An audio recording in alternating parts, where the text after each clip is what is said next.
Yo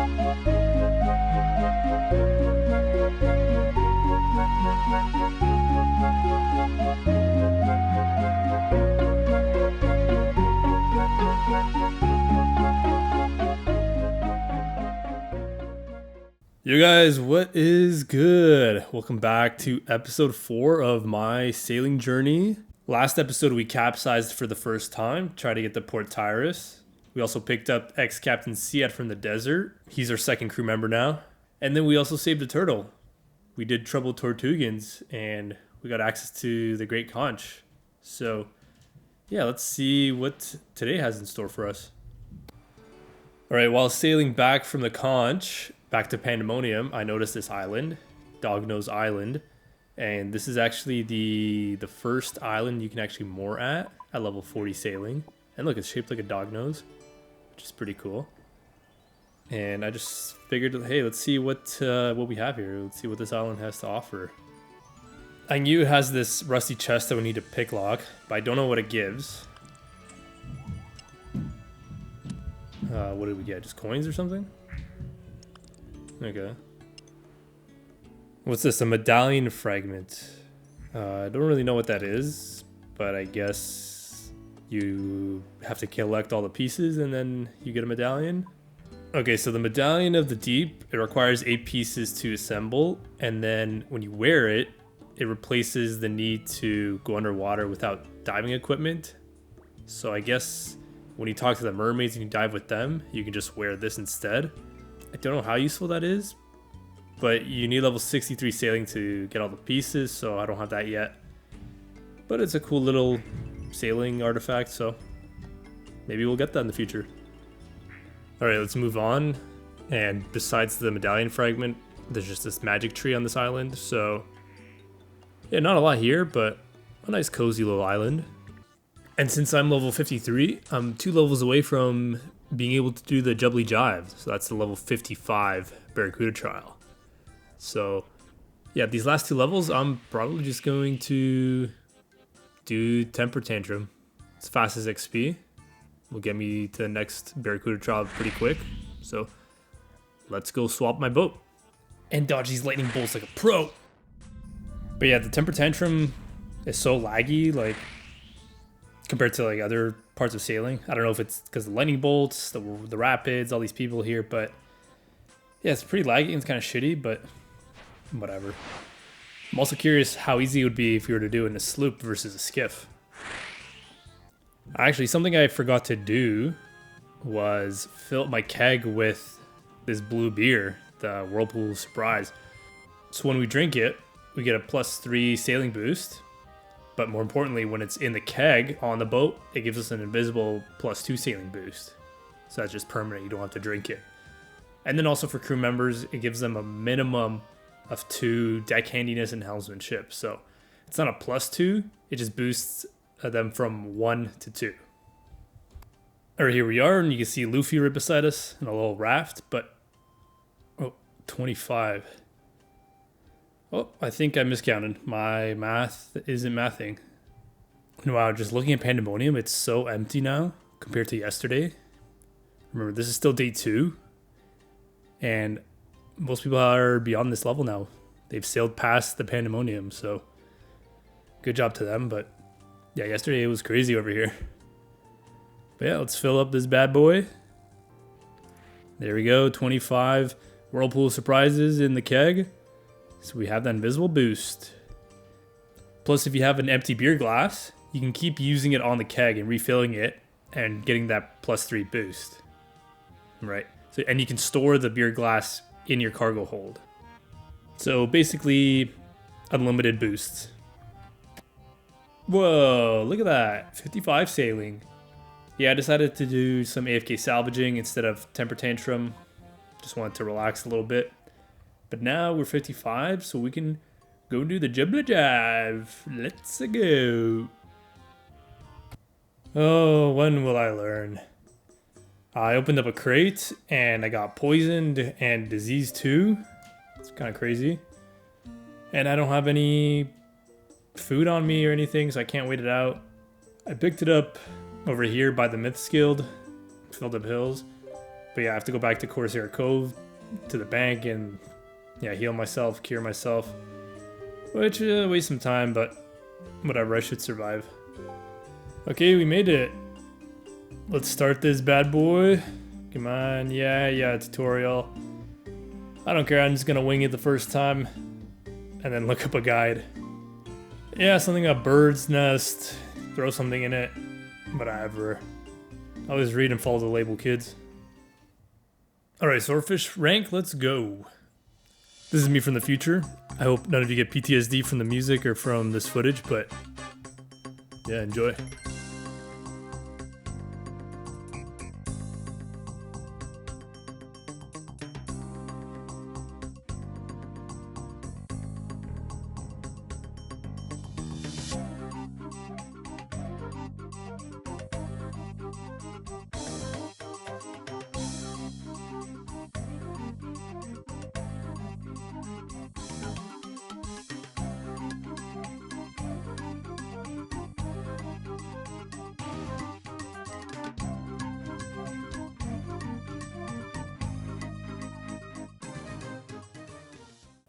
Alright, so that was basically a lap, but the time's still going because I didn't know what the hell it was doing. I thought I was picking up crates and returning them just like the other time, the other Barracuda trial.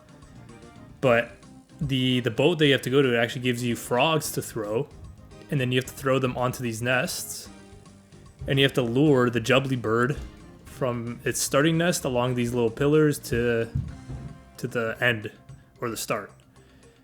So yeah, there's a specific order you have to do it in for every rank, and well, I tried it by myself, completely failed. You can see the time's still going, 3 minutes, 30 seconds, 40 seconds now. And yeah, I just don't know what to do here. Alright, so this is the route for the Jubbly Jive swordfish rank. So you start at number 4, that's the start and the end. And then you head to the left or you head west, go down at the crossroads, keep heading west, get to the toad supply, loop around, skip those first 2 flags, back at the crossroads. First one you toss at is number 1, then 2, 3, and 4. And that's pretty much it. Alright, we're close. We have 15 seconds. We should have this. Come on, go throw, you idiot. Okay. So unresponsive.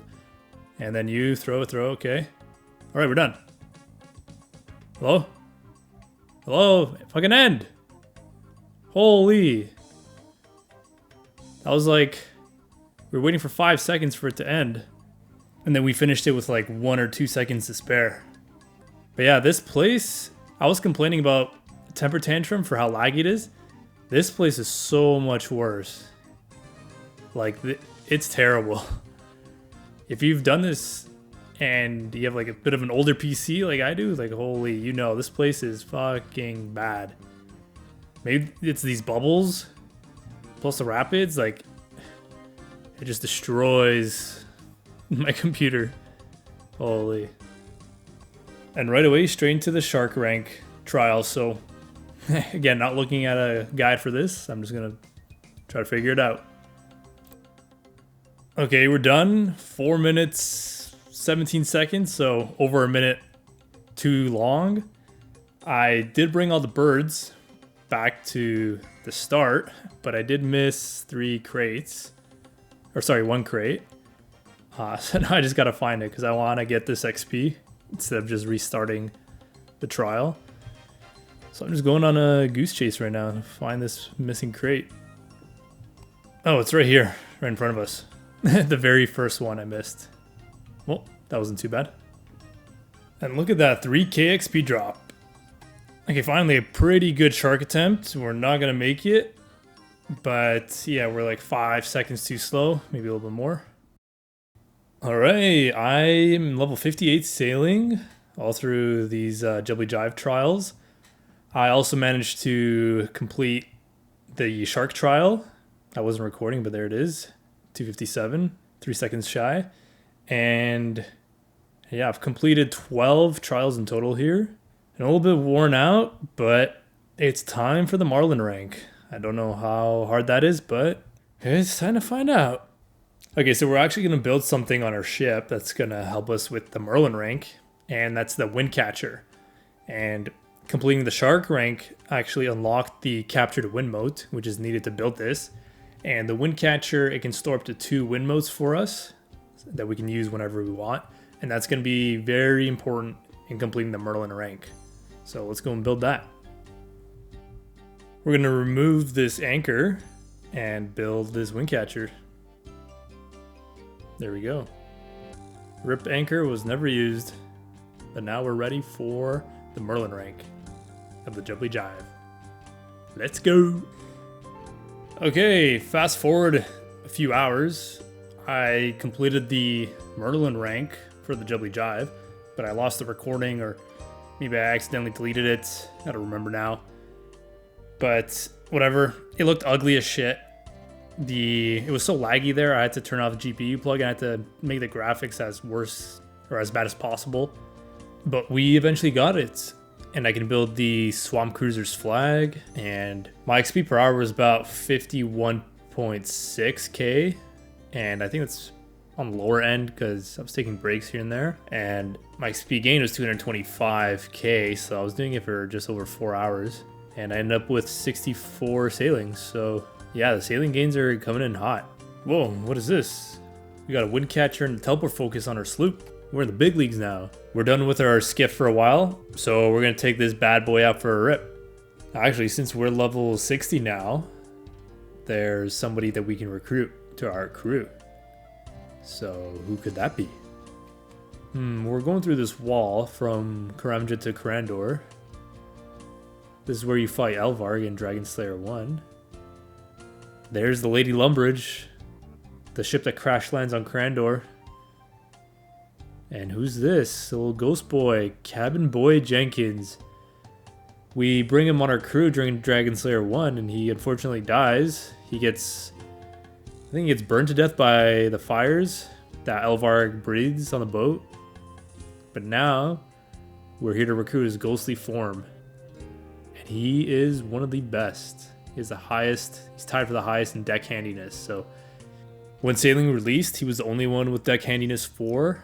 So he was the only one who could handle a dragon salvaging hook. But then after a few weeks, they buffed Jolly Jim from deck handiness 3 to 4. So now there's 2 crewmates that can handle the dragon salvaging hook. But yeah, Cabin Boy Jenkins, or Cabin Chad Jenkins, even though he's a ghost, he's an absolute unit. And he's basically your best in slot for having a crew member on salvaging hook, and then you just AFK salvaging to 99. So yeah, level 60, but huge unlock. Look at this fire-ass crew. Ex-Captain Siad on the helm. Cabin Boy Jenkins on the salvaging hook. Dude, no one can stop us. Now we just sail off into the sunset. Alright guys, to end the video off today, I'm just here off the coast of Buccaneers Haven doing some salvaging. And I'm doing the Pirate Shipwrecks, which you need level 64 to do, which I have just level 4. And there's some interesting strategies here for efficiencies, like you can bring level 1 enchant runes and Ring of Suffering, and then from the salvage, you can find sapphire rings, charge them into Rings of Recoil, and then store them in the Ring of Suffering. Plus high alching other items from the salvage, even bringing a chisel for the oysters. I've never really done that, I didn't even know you could do that. And a gem bag, or use the chisel on the gems and then turn them into bolts maybe. Yeah, pretty cool. And then notable drops are the Rusty Coin, which you can take to the museum in Varrock, and Dragon Cannonballs, which are pretty rare, but it's possible, and who knows, we'll see. But yeah, that's it for now. Hope you guys enjoyed. Hope you're enjoying sailing and getting lots of sailing gains. I'll catch you guys in the next video, and until then, peace out. Stay safe.